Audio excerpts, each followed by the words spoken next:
Doomsday का trailer आने के बाद फैंस में और भी इंटरेस्ट बढ़ गया है ये जानने के लिए कि डॉक्टर डूम है क्या चीज। जो एंड गेम का थैनोस है वो तक थॉर के अटैक को नहीं रोक पाया और यहाँ पर डूम बस 2 उंगलियों से स्टॉर्म ब्रेकर को रोक देता है।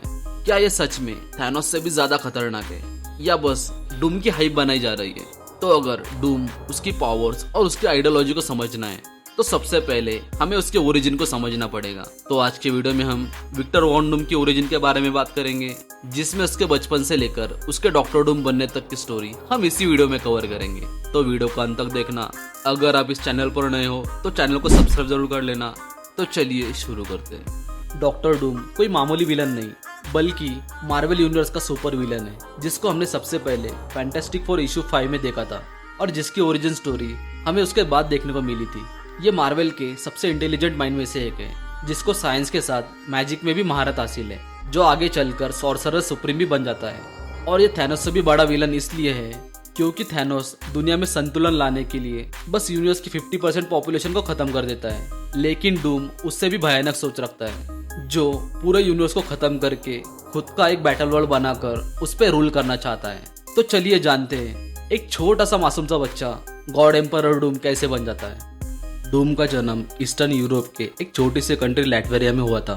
डूम और उसकी फैमिली लैटवेरिया की सबसे गरीब ट्राइब को बिलोंग करती है, जिसपे एक रूलर बैरन रूल करता है, जो कि बहुत ही बुरा इंसान होता है।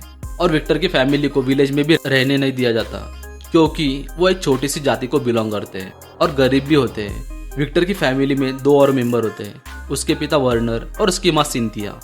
उसके पिता एक हीलर होते हैं, यानी कि एक डॉक्टर, और उसकी माँ विच होती है, जिसको ब्लैक मैजिक भी आता है। फिर एक दिन बैरन के सिपाही ट्राइब और विक्टर की फैमिली पर बहुत ही जुल्म करते हैं, जिससे तंग आकर सिंथिया मेफिस्टो, जो कि नेदर वर्ल्ड यानी हेल का रूलर होता है, उससे पावर्स के बदले अपनी सोल का सौदा करती है और बैरन के गार्ड्स को मार देती है। जिस पावर का वो इस्तेमाल करती है उसे वो सही से कंट्रोल नहीं कर पाती और इसी वजह से उसके आसपास के छोटे बच्चे और कुछ लोग मारे जाते हैं। अब बैरन के बच्चे सिपाही और कुछ गांव के लोग सिंथिया पर हमला कर देते हैं और सिंथिया वर्नर के बाहों में अपनी आखिरी सांसें ले रही होती है, जो मरते वक्त वर्नर से रिक्वेस्ट करती है कि वो विक्टर को डार्क आर्ट वाली चीजों से हमेशा के लिए दूर रखे। अब 3 साल की उम्र में अपनी माँ को खो देना किसी भी बच्चे के लिए ट्रॉमा से कम नहीं होता। अब अगले ही दिन ट्राइब के लोग विक्टर और वर्नर को ट्राइब से निकालने की बात करते हैं, जिस वजह से विक्टर बहुत ही गुस्सा हो जाता है और उनसे बोलता है, अगर हमें यहाँ से निकलने के लिए एक और बार बोला तो मैं बड़ा होकर वापस आऊंगा और तुम सबको मार दूंगा। ऐसा सुनकर ट्राइब वाले लोग घबरा जाते हैं और उन्हें ट्राइब से नहीं निकालते। फिर कुछ साल बीत जाते हैं। विक्टर भी ट्रॉमा से बाहर निकलने की कोशिश कर रहा होता है। विक्टर जिस जफीरो ग्रुप का हिस्सा होता है, उनमें से कोई भी बच्चा उससे बात नहीं करता सिवाय एक लड़की के, जिसका नाम होता है वेलेरिया। विक्टर भी वेलेरिया को पसंद करता था और वक्त भी अच्छा गुजर रहा होता है कि तभी अचानक एक और कांड हो जाता है। बैरन की वाइफ बीमार हो जाती है और विक्टर के पिता, जो कि हीलर होते हैं, बैरन वर्नर को उसकी वाइफ का इलाज करने के लिए बुलाता है, लेकिन यहाँ पर बैरन की वाइफ की डेथ हो जाती है। तब बैरन को लगता है कि वर्नर ने ही उसकी वाइफ को मारा है। तब किसी तरह से वर्नर अपने बेटे विक्टर को लेकर वहां से भाग जाता है। फिर पूरी रात वर्नर अपने बेटे विक्टर को लेकर बर्फीले पहाड़ पर छुप जाता है और जब सुबह होती है तो विक्टर को पता चलता है कि उसके पिता ठंड के कारण मर चुके हैं। और फिर अचानक विक्टर को उसकी माँ का विजन आता है। तब उसे पता चलता है कि उसकी माँ तो मर चुकी है, लेकिन उसकी सोल अभी भी मेफिस्टो के कैद में है। उसके बाद बैरन को पता चलता है कि वर्नर अब मर चुका है, तो वो अपने लोगों से कहकर वर्नर की बॉडी वहां से ले जाता है। अब विक्टर अपने पिता और माँ को खोने के बाद पूरी तरह से टूट चुका होता है। तब विक्टर को उसकी माँ की डार्क आर्ट से रिलेटेड कुछ बुक्स और कुछ आर्टिफैक्ट्स मिलते हैं, जिससे वो अपनी माँ को ढूंढने का ट्राई करता है, लेकिन वो कामयाब नहीं हो पाता। तब से वो साइंस सीखने लगा और मैजिक और साइंस को कंबाइन करके ऐसे हथियार बना दिए जिससे बैरन के लोगों के होश उड़ गए। अब वो अपने नॉलेज से ट्राइब के लोगों की मदद करने लगा, जस्ट लाइक अपनी माँ की तरह। और फिर अचानक एक रात जब विक्टर टहल रहा होता है तो उसकी भिड़ंत होती है बैरन के एक सोल्जर से, जो उसकी तरफ बंदूक तान देता है। और तब विक्टर को बहुत ही गुस्सा आता है और वो उस गुस्से में सोल्जर का गला घोटकर मार देता है। अब जिंदगी में पहली बार विक्टर ने किसी की जान ली होती है। अब ये इंसिडेंट उसके मन पर बहुत ही गहरा असर करता है और वो परेशान होने लगता है।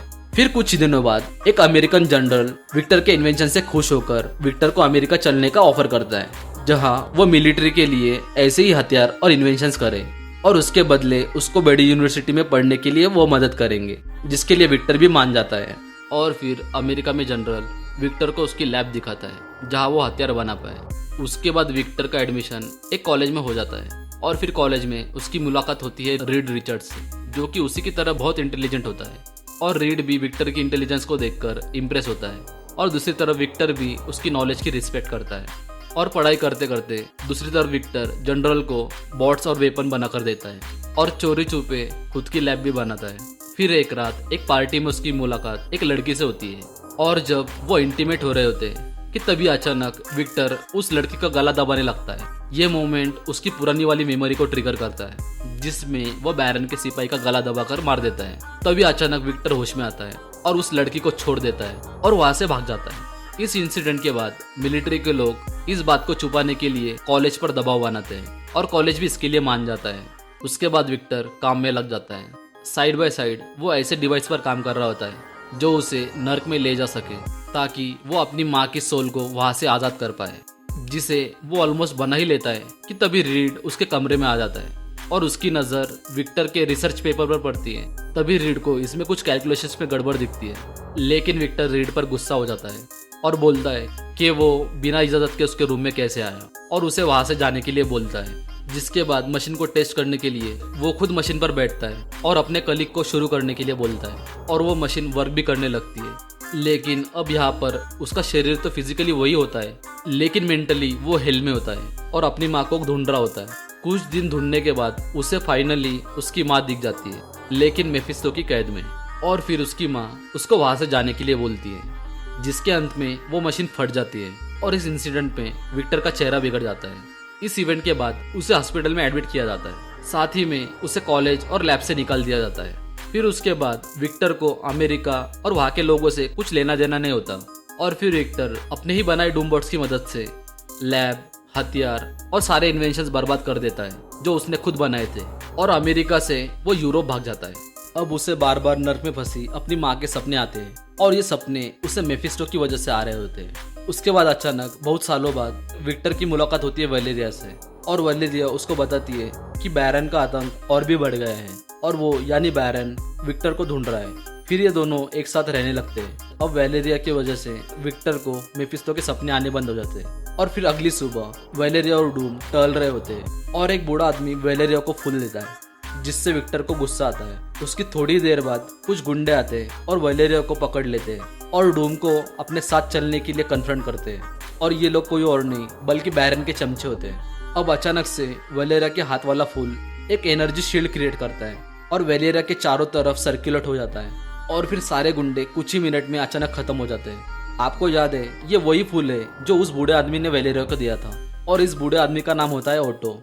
ओटो ये कोई मामूली इंसान नहीं होता, ये भी एक सॉर्सरर होता है। लड़ाई के दौरान उसे एक गोली लग जाती है और वो अपनी आखिरी सांसें ले रहा होता है और उस वक्त वो डूम को बोलता है कि मैं तिब्बत से आया हूँ, मुझे आपकी ही तलाश थी। और ओटो बोलता है कि मैं जहाँ से आया हूँ वहाँ के लोगों का मानना है एक आदमी आएगा जो सब कुछ खो चुका होगा और जिसका चेहरा किसी वजह से खराब हो गया होगा और वो एक दिन हमारे मंदिर आएगा और हमारी एंशिएंट सीक्रेट्स को जानेगा और बनेगा हमारा नया मास्टर। और ये कहने के बाद वो बूढ़ा आदमी तुरंत दम तोड़ देता है और विक्टर उस आदमी को देखते ही रह जाता है और उस बूढ़े आदमी की बातें विक्टर के दिमाग में इतनी फीड बैठ जाती है कि वो उसी वक्त वैलेरिया को छोड़ देता है और तिब्बत के लिए निकल पड़ता है। अब रास्ते में उसे बहुत सारी मुसीबतों का सामना करना पड़ता है, जैसे कि बर्फीला तूफान और एक यति जैसे जानवर से। अब यति के साथ उसकी एक भयंकर लड़ाई होती है और उसे मारने के बाद विक्टर उसे खाने लगता है और पेट भर जाने के बाद बचा हुआ मांस वो अपने कंधे पर बांध लेता है और फिर कुछ देर चलने के बाद वो बेहोश हो जाता है, जो आगे चलकर कुछ मॉन्क्स को मिलता है और वो उसे उस मंदिर में लेकर जाते हैं और कुछ हफ्ते बेहोश रहने के बाद उसे फाइनली होश आ जाता है और यहाँ से उसकी एक्चुअल जर्नी स्टार्ट होती है डूम बनने की। वो सालों तक यहाँ ट्रेनिंग करता है। यहाँ वो एंशिएंट मैजिक, साइंस और दोनों को कंबाइन करके ऐसी जबरदस्त टेक्नोलॉजी बनाता है जो अभी तक किसी ने सोची भी नहीं थी और 5 साल की कड़ी मेहनत के बाद उसे फाइनली मास्टर का टाइटल मिल जाता है। उसने एक ऐसा डिवाइस बनाया था जिसमें पूरी दुनिया की न्यूज़ वो उस पर देख सकता था और उसी वक्त उस डिवाइस पर उसे 2 न्यूज़ दिखाई देती है। पहले तो वो बैरन की, जिसकी वजह से उसके माता पिता दोनों मर गए थे, वो अब लैटवेरिया का किंग बन गया था। और दूसरी होती है रीड रिचर्ड्स की, जो स्पेस ट्रैवल में नया अप्रोच ले रहा है और नासा रीड की बहुत तारीफ करती है। अब ये न्यूज़ देखकर विक्टर बहुत ही ज़्यादा गुस्सा हो जाता है। अब यहीं से विक्टर और रीड की राइवलरी स्टार्ट होती है। विक्टर को लगता है कि रीड ने ही मिलिट्री के कहने पर उसकी मशीन से छेड़खानी की है, जिससे उसका ये हाल हुआ है। और न्यूज़ पर रीड को डॉक्टर कहकर बुलाते हैं, जिससे गुस्सा आया हो वो विक्टर सभी मोंग से कहता है कि उसे अब से डॉक्टर बोला जाए। और यहीं से विक्टर को मिलता है अपना लेजेंडरी टाइटल डॉक्टर डूम। अब जब भी विक्टर सोता है तो उसे बार बार वेलेरिया और उसके मॉम के सपने सताने लगते हैं। ये और कोई नहीं बल्कि मेफिस्टो ही कर रहा होता है, जिससे डूम वीक हो जाए। अब बार बार इन सपनों से तंग आकर डूम पूरी दुनिया से खुद को अलग करने के लिए एक चीज बनाता है, जिस पर ना ही ठंड, ना ही गर्मी, ना ही इमोशंस और ना ही किसी भी फीलिंग्स का असर हो पाए। और वो चीज है डूम का लेजेंडरी आर्मर, जिसे डूम की सेकंड स्किन भी कहा जाता है। और उस आर्मर पर डूम एक एन्चेंटमेंट करता है, जिससे कोई डीमन उस तक पहुंच ना सके। फिर आखिर में आता है डूम का मास्क, जो बनाता है विक्टर को doctor Victor von Doom. Doom अब रेडी हो जाता है लैटवेरिया जाने के लिए।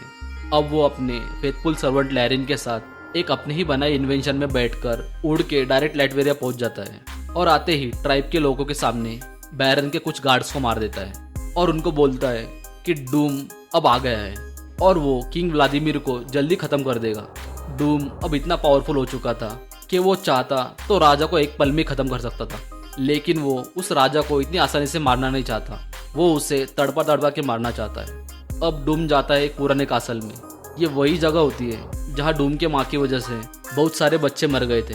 उस कासल को डूम अपना बेस बना लेता है और वही अपनी पूरी प्लानिंग करता है। देन ही रियलाइज कि इस तरह से राजा को मार दिया तो वो दबदबा नहीं बन पाएगा जो वो बनाना चाहता है। तभी उसको एक प्लान सूझता है और वो जाता है अपने ट्राइब के लोगों के पास और उनको बोलता है मैं जल्दी राजा बनने वाला हूँ, तो अब सब उस बुरे राजा व्लादिमीर से फ्री हो जाएंगे। तभी उन लोगों में से एक बोलता है कि राजा को मारने के बाद तुम राजा बन जाओगे तो हम कैसे फ्री हो जाएंगे। तभी डूम सारे लोगों के सामने उसको एक ही झटके में मार देता है और रातों रात डूम की खबर पूरे लैटवेरिया में फैल जाती है। अब डूम अपनी आर्मी बनाता है उन लोगों के साथ जिन पर राजा ने बहुत जुल्म किया था। उसके बाद डूम की मुलाकात होती है लवेरिया से, माफ कीजिए वलेरिया से। डूम को देखकर वो चौंक जाती है और बोलती है ये तुम क्या बन गए विक्टर। तब डूम बोलता है फिर वो राजा के महल पर हमला करता है अपनी इंसान और डूम बॉट की आर्मी को लेकर। डूम इस वक्त अनस्टॉपेबल था। राजा के पास ऐसा कुछ नहीं था जो उसे रोक सके। वो राजा के सारे सैनिकों को मारते चला जाता है और हर शहर पर कब्जा कर लेता है। उसके बाद वो अपने एक मैसेंजर को राजा के पास भेजता है और वो एक डिवाइस जो कि एक होलोग्राम होता है उसकी मदद से राजा से बात करता है। अब राजा सबसे पहले उस मैसेंजर को मार देता है। अब यह देखकर डूम बैरन को यानी राजा को सरेंडर करने की वार्निंग देता है, लेकिन बैरन नहीं मानता।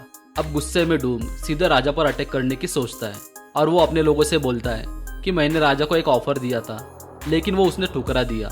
उसके बाद आता है स्टोरी का क्लाइमैक्स। अब डूम खुद उतरता है मैदान में। वो राजा के बहुत से सोल्जर्स को मार देता है और कुछ को बंदी भी बना लेता है। फिर एक दिन गुजरने के बाद अगले ही दिन राजा की आर्मी डूम की आर्मी के सामने आ जाती है। अब राजा का सेनापति अटैक करने का ऑर्डर देता है, लेकिन कोई जगह से हिलता तक नहीं, क्योंकि सामने से चलकर आ रहा होता है डॉक्टर डूम। और यहाँ पे डूम को देखकर व्लादिमीर की आर्मी साइड हो जाती है और डूम को कासल में जाने के लिए रास्ता देती है, क्योंकि अंदर ही अंदर वो डूम को अपना राजा मान चुके थे। और जब डूम कासल में जाता है और जाते ही अपनी भारी आवाज में पूछता है कहाँ है तुम्हारा राजा। और राजा के सैनिक बोलते हैं वो चर्च में है और भागने की तैयारी कर रहा है। तभी डूम अपने आर्मर की मदद से उड़कर सीधे पहुंचता है चर्च में और तब उसके सामने होता है बैरन यानी व्लादिमीर। और तब बैरन डूम पर अटैक करने की कोशिश करता है और उस अटैक में वो बस डूम का क्लोक ही उतार पाता है। और उसी मोमेंट पे चर्च में डूम राजा का गला दबाकर मार देता है और उस राजा का रॉयल क्लोक उतार कर खुद ही पहन लेता है और उसी के साथ डूम का आइकॉनिक लुक कंप्लीट हो जाता है। इस इवेंट के बाद डूम ने लैटवेरिया को बहुत ही डेवलप किया। अब फाइनली बैरन को मारने के बाद किंग बनने की ख्वाहिश तो डूम की पूरी हुई, लेकिन अभी काम अधूरा है। अभी तो डूम को अपनी माँ की सोल मेफिस्टो के चंगुल से छुड़ाना है, रीड से बदला लेना है और मल्टीवर्स को कॉन्कर करके गॉड एम्परर डूम बनना है।